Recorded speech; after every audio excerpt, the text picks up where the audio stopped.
Épître aux Hébreux, chapitre 6. C'est pourquoi, laissant les éléments de la parole de Christ, tendons à ce qui est parfait, sans poser de nouveau le fondement du renoncement aux œuvres mortes, de la foi en Dieu, de la doctrine des baptêmes, de l'imposition des mains, de la résurrection des morts et du jugement éternel. C'est ce que nous ferons si Dieu le permet.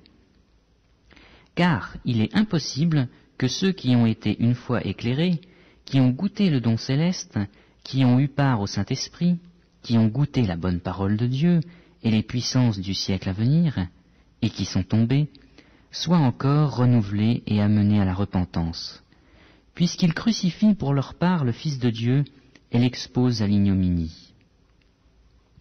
Lorsqu'une terre est abreuvée par la pluie, qui tombe souvent sur elle, et qu'elle produit une herbe utile à ceux pour qui elle est cultivée, elle participe à la bénédiction de Dieu.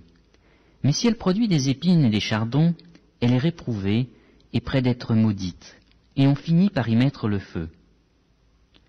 Quoique nous parlions ainsi, bien-aimés, nous attendons, pour ce qui vous concerne, des choses meilleures et favorables au salut.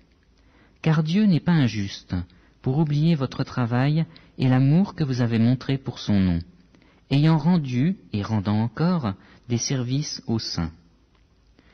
Nous désirons que chacun de vous montre le même zèle, pour conserver jusqu'à la fin une pleine espérance, en sorte que ne vous relâchiez point, et que vous imitiez ceux qui par la foi et la persévérance héritent des promesses.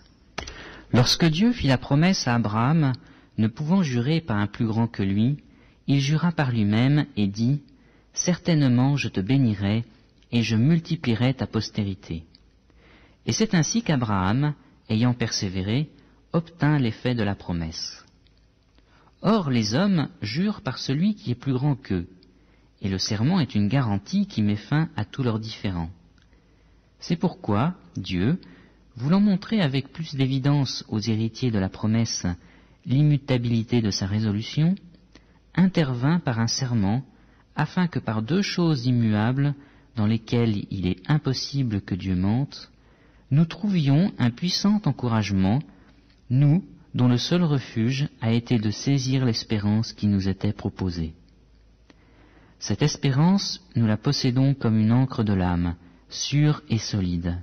Elle pénètre au-delà du voile, là où Jésus est entré pour nous comme précurseur, ayant été fait souverain sacrificateur pour toujours, selon l'ordre de Melchizedek.